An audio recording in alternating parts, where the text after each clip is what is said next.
Palestinian leaders are reporting that more than 500 people have been killed in Gaza, including at least 90 children, more than 2,900 Palestinians injured. And according to the UN, more than 120,000 people have now been displaced. Thousands of homes and apartments destroyed, ambulances, health facilities, all damaged. And for more on the impact on Palestinian civilians in Gaza, we're joined now by Noura Erakat, a human rights attorney and associate professor at Rutgers University. Thank you for being with us, Noura. What's happening to Palestinian civilians? What's life like there leading up to these terror attacks?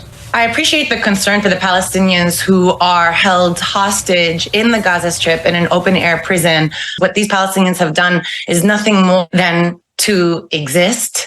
It is a man-made disaster that has been wrought by Israel. Israel remains the occupying power of the Gaza Strip, and yet has, for the past 16 years, limited the amount of food that enters, has limited electricity, cut off electricity, target telecommunications buildings, has limited the movement of Palestinians who are able to receive healthcare, even chemo treatment, has prevented Palestinians from harvesting their lands for food or fishing off the coast in order to feed themselves, and has told the world that it is their fault that they are being punished in that way. That means right now, the Gaza Strip is set up in a way where those trapped Palestinians in the largest ghetto right now on earth are set up to die quietly unless we do something about it. And we have not moved in order to end the siege, to end the occupation, to end the Israeli Apartheid regime that sustains this worst form of violence that is leading to this episode and these atrocities that we're witnessing today.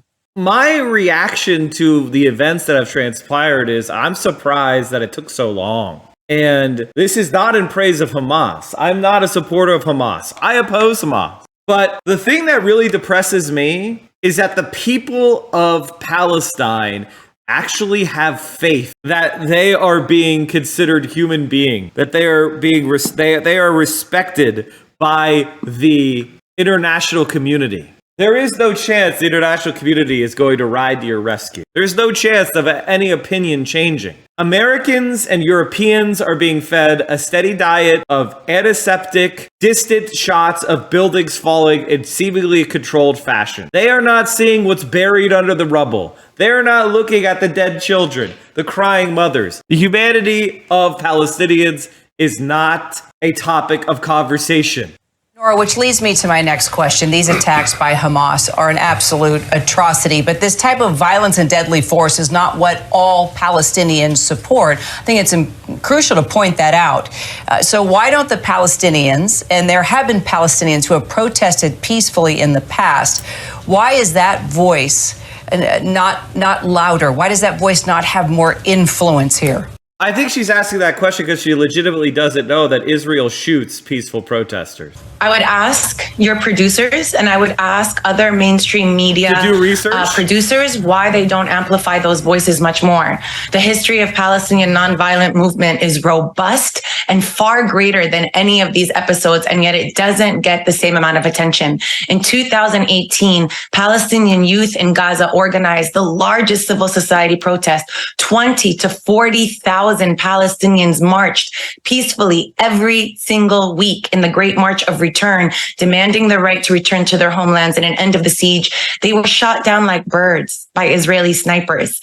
There was no coverage of them. The boycott, divestment, sanctions movement takes inspiration from the anti-apartheid movement against South Africa, and yet that is maligned and castigated as being violent, even though that is the quintessential form of nonviolent resistance. In 2011 and 12, civilians boarded flotillas to break the siege on Gaza, and they were commandeered by Israeli naval commandos. Where was the coverage of that? This is not about how Palestinians, whether or not they resist peacefully or violently, this is about the right of Palestinians to resist at all. And it really is the responsibility of media, of international diplomatic capitals, who have not only failed to celebrate and uplift and protect these Palestinians who have been leading these protests, but also is a failure for all of us to isolate Israel and to hold it to account so that we do not sustain these forms of ongoing violence.